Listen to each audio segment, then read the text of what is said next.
हमारे कस्टमर हैं वही हमारे भगवान है। अगर कस्टमर ही नहीं रहेंगे आपका बिजनेस कैसे चलेगा। कपड़ों का व्यापार ऐसी चीज़ है कि मतलब वो 365 डेज चलता है। वुमेन्स वेयर के कलेक्शन रखते हो तो आपको ये चीज़ का पता होना चाहिए कि आप जो प्रोडक्ट रख रहे हो वो अभी ट्रेंड कर रहा है या नहीं। सब चीज़ों पर ज़्यादा फोकस करना है, मतलब कि हिसाब किताब जो है वो खास ध्यान रखना है। आपके जो भी खर्चे हो रहे हैं उस पर खास ध्यान रखना है कि आप जो है मिनिमम खर्चे करो, मैक्सिमम नहीं।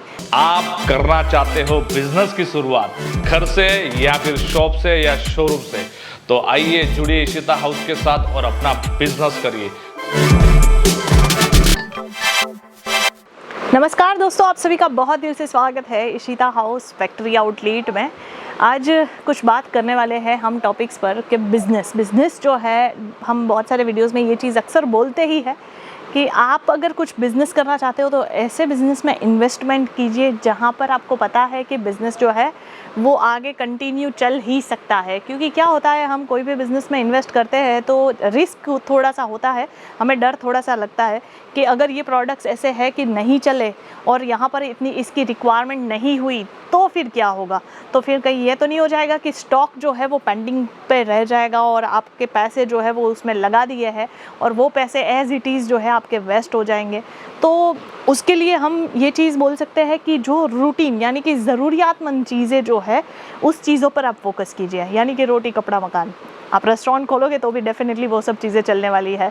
अगर आप मकान यानी कि अगर आप बिल्डर लाइन में हो तो भी वो काम चीज़ें चलने वाली है। लोगों को घर तो डेफिनेटली रहने के लिए चाहिए ही चाहिए, लोगों को खाना अक्सर चाहिए। और तीसरा आता है कपड़े भी लोगों को डेफिनेटली चाहिए ही चाहिए। तो क्या होता है, कपड़ों का बिज़नेस कभी बंद नहीं होगा, पीढ़ी दर पीढ़ी चलने वाला बिज़नेस है ये। तो अगर आप जो है कपड़ों के बिज़नेस करके उसमें से मुनाफा कमाना चाहते हो तो आज उसी के बारे में हम बात करेंगे। कपड़ों का व्यापार ऐसी चीज़ है कि मतलब वो 365 डेज चलता है। मतलब कि उसके लिए कोई सीज़न नहीं है कि भाई यही सीज़न में कपड़े बिकते हैं, ऐसा नहीं है। चाहे गर्मी हो, चाहे सर्दी हो, चाहे बारिश हो, हर सीज़न में जो है कपड़ों का बिज़नेस तो डेफिनेटली होता ही है। पर उसमें जैसे मैंने बताया कि ध्यान रखने वाली कुछ बातें हैं, उस पर हम जो है आज गौर करेंगे। तो अगर आप भी कपड़ों के बिज़नेस में हो तो ये वीडियो आप ही के लिए है, एंड तक ज़रूर देखिएगा ताकि आपको पूरी जानकारी हम दे सकें। तो उसमें हम पहले बात करते हैं कि जो प्रोडक्ट आप रखते हो, जैसे कि अगर आप वुमेन्स वेयर के कलेक्शन रखते हो तो आपको ये चीज़ का पता होना चाहिए कि आप जो प्रोडक्ट रख रहे हो वो अभी ट्रेंड कर रहा है या नहीं। मतलब कि आपको अभी का फैशन ट्रेंड क्या चल रहा है उसके ऊपर आपको फोकस करके देखना पड़ेगा कि किस तरीके की वैरायटीज़ जो है वो अभी मार्केट में ज़्यादातर चल रही है। तो आपको वैसे प्रोडक्ट्स जो है वो रखने चाहिए, कस्टमर्स की रिक्वायरमेंट्स के अकॉर्डिंग आपको जो है प्रोडक्ट्स रखने चाहिए, ताकि वो जो है जब भी आपके दुकान पर अगर कोई भी कस्टमर आता है तो वो खाली हाथ नहीं जाएगा। क्योंकि उनको भी पता होगा कि हाँ, अरे यही चीज़ तो हम ढूंढ रहे हैं, वही चीज़ आपके पास मिल जाएगी और अच्छी क्वालिटी की होगी, तो वो और कहीं पर भी नहीं जाने वाले हैं। तो पहला ये चीज़ खास ध्यान रखिएगा कि आप अगर वुमेन्स वेयर के कलेक्शन में आप डीलिंग करते हो तो आपके पास ट्रेंडिंग कलेक्शन होना बहुत ज़्यादा ज़रूरी है। तो आप उसमें भी चेकआउट कीजिए कि आपके पास जो स्टॉक है या आप ख़रीदने भी जा रहे हो तो आपको किस तरीके की वैरायटीज़ देखनी रहेगी और किस तरीके की वैरायटीज़ आपको परचेस करनी रहेगी। अपकमिंग जैसे कि सीज़न आ रहा है, अभी त्योहारों का सीज़न चल रहा है, अपकमिंग जो है दशहरा आ रहा है, दशहरा के बाद दिवाली आ रही है, तो प्रोडक्ट्स जो है वो किस तरीके के होने चाहिए वो आपको खास ध्यान रखने हैं कि अभी जिस हिसाब से सीज़न चल रहा है उसी हिसाब से आपको आगे की परचेसिंग जो है वो करनी चाहिए। दूसरी बात कि आप अगर मार्केटिंग करोगे तो भी वो आपके लिए बहुत अच्छी चीज़ है। चाहे आप ऑनलाइन मार्केटिंग करो, ऑफलाइन मार्केटिंग करो, वो आपके ऊपर है। जिस हिसाब से आप बजट बनाते हो दोनों ही चीज़ आप कर सकते हो तो बेस्ट होगा। क्योंकि आजकल आपको पता ही है सोशल मीडिया थ्रू जो है लोग बहुत सारे जो है अपने अपने वेबसाइट्स बनाते हैं, इंस्टाग्राम, फेसबुक, व्हाट्सअप का यूज़ करके जो है बहुत सारे ऐसे प्लेटफॉर्म्स भी है कि जो ऑनलाइन सेलिंग करते हैं। तो आप उसकी भी उसमें भी जो है वो चेक कर सकते हो। इनफैक्ट आप सोशल मीडिया के थ्रू भी जो है बहुत सारी वैरायटीज़ आप ऑनलाइन बेच सकते हो। दूसरा ऑप्शन है आप जो है ऑफलाइन मार्केटिंग करिए। ऑफलाइन मार्केटिंग में आप जो है अपने जो भी प्रोडक्ट है उसके बैनरिंग वगैरह बनवा सकते हो, आप उसके पैम्पलेट बना सकते हो। आप डेली मतलब आपके आसपास के एरिया में ऐसे कोई लोग हैं कि जिनको आप जो है दे सको कि उनको मैक्सिमम लोगों को जो है जानकारी हो कि आपको आपके यहाँ पर क्या क्या प्रोडक्ट्स मिलते हैं, उसके रिलेटेड आप जो है ऑनलाइन या ऑफलाइन मार्केटिंग कर सको। तो पहले मैंने बात की कि जो आप प्रोडक्ट रखोगे वो ट्रेंडिंग प्रोडक्ट्स होने चाहिए। चलो आपने ट्रेंडिंग प्रोडक्ट्स ले लिए, उसके बाद आपको करना है मार्केटिंग। मार्केटिंग भी आपने अच्छा खासा कर लिया, लोगों को पता चल गया, लोग आपके पास आ रहे हैं, परचेसिंग कर रहे हैं। और उसके बाद बाय एनी चांस अगर कपड़ों में कोई भी दिक्कत आती है तो तीसरा पॉइंट आपको खास ध्यान रखना है, सर्विस। सर्विस पर अगर आप ध्यान देते हो ना, तो कस्टमर चाहे वो डिफेक्टिव प्रोडक्ट आपके पास लेकर के भी आता है तो उसको आपको प्रॉपरली आंसर जो है वो फटाफट करना है। उसको जो है एक हॉस्पिटैलिटी हम जब देते हैं तो उसको बहुत ही आदर से, क्योंकि होता है ना, जो हमारे कस्टमर है वही हमारे भगवान है। अगर कस्टमर ही नहीं रहेंगे आपका बिजनेस कैसे चलेगा? तो ये चीज़ पर खास ध्यान देना है आपको कि जो प्रोडक्ट है वो अगर आपके पास से लेकर के जा रहे हैं तो आपकी रिस्पॉन्सिबिलिटी है कि आप उनको अच्छे प्रोडक्ट्स जो है उसके बदले में आप उनको जो है प्रॉपर तरीके से सर्विस करो, सर्विस दीजिए। सर्विस देंगे तो कस्टमर को क्या होगा कि हाँ चलो, अगर बाई चांस अगर कोई ऐसा प्रोडक्ट आ भी गया है हमारे पास तो हम उनको जो है वापस करेंगे तो हमें वहाँ से एक अच्छा रिस्पॉन्स मिलेगा।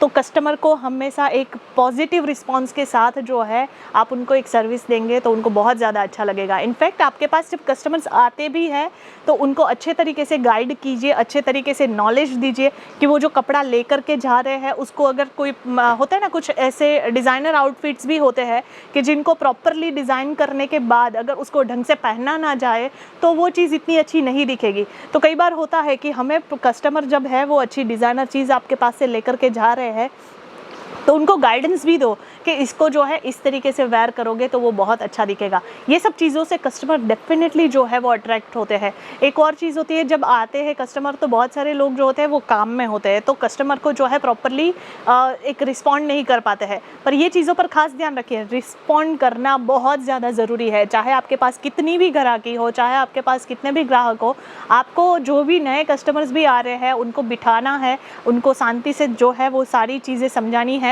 वन बाय वन आप उनको अटेंड करो, कोई दिक्कत नहीं है, पर जो भी नए कस्टमर्स भी आते हैं उनके साथ अच्छे तरीके से पेश आना है और उनको अच्छे सर्विसेज जो है वो खास देना है। तो हम हर बार यही ट्राई करते हैं कि आपको जो है प्रॉपरली जो है नॉलेज दे सके।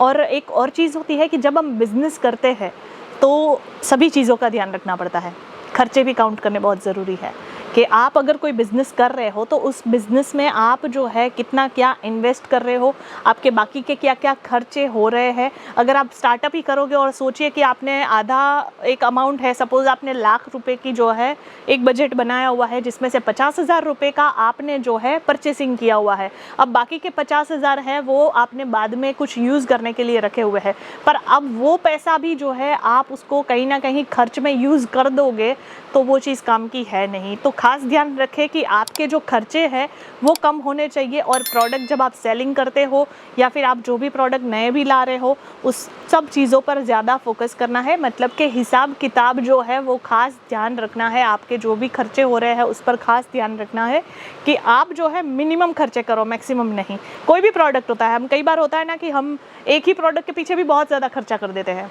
जबकि वो प्रोडक्ट फिर जो है वो बहुत ज़्यादा महंगी हो जाएगी तो कस्टमर भी नहीं खरीदेगा।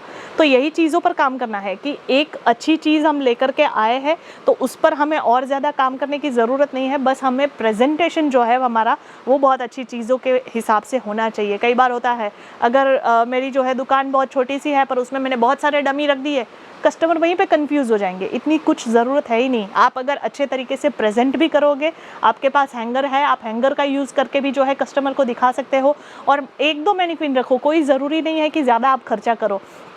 यही सब चीज़ें हैं जो बिज़नेस में सबसे ज़्यादा काम आती है। तो हर एक टॉपिक मैंने आपके साथ शेयर किया है कि अगर आप कपड़ों के बिज़नेस में आ रहे हो तो ये 4-5 चीज़ों पर भी काम कर लोगे ना तो आपका 100% जो है बिज़नेस बहुत अच्छा चलने वाला है।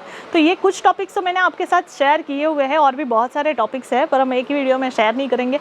आप भी थोड़ा सा वेट कीजिए, हम अगला कुछ ऐसा टॉपिक भी लेकर के आएंगे कि जिससे आप बिज़नेस में और ग्रो कर सको। और चीज़ें जो है हम अक्सर आपके साथ शेयर करते हैं, क्या चीज़ें करनी चाहिए, क्या चीज़ें नहीं करनी चाहिए, क्या चीज़ें करोगे तो आपको जो है आपके बिज़नेस में फ़ायदे हो सकते हैं। तो ऐसे ही हम वीडियोस बनाते हैं ताकि आप तक जो है एक बिज़नेस का एक आइडिया शेयर कर सके, आप किस तरीके से इसमें आपका ग्रो हो सके। तो बस कभी भी आपको और कोई जानकारी चाहिए हो, कहीं पर भी कंफ्यूजन लग रहा है, हमारे जो टीम एग्जीक्यूटिव है वो अवेलेबल रहते ही है। अगर आप इशिता हाउस के जो है फैमिली मेम्बर्स हो या ना हो, कोई प्रॉब्लम नहीं है। आपको जो है बिजनेस रिलेटेड कोई भी जानकारी चाहिए, आपको नॉलेज भी नहीं है, कपड़ों का नॉलेज नहीं है, पर अगर बिजनेस में आना चाहते हो तो इशिता हाउस एक बार ज़रूर कॉन्टेक्ट कीजिए, या कभी भी सूरत गुजरात आ रहे हो तो एक बार इशिता हाउस विजिट कीजिए। आपको 100% प्रॉपर गाइडेंस के साथ जो है हर एक प्रोडक्ट आपको बताया जाएगा, दिखाया जाएगा, आपके साथ शेयर किया जाएगा, और तभी आप आराम से परचेसिंग कीजिए और अपने हिसाब से जो है अपना खुद का बिजनेस स्टार्ट कीजिए। आपने हमारे बहुत सारे बैनर्स पर देखा होगा, हमारे जो सर है सुनील पाटिल सर, उनका यही चीज़ कहना है कि बिज़नेस जो है वो छोटा हो या बड़ा हो, अपना होना चाहिए।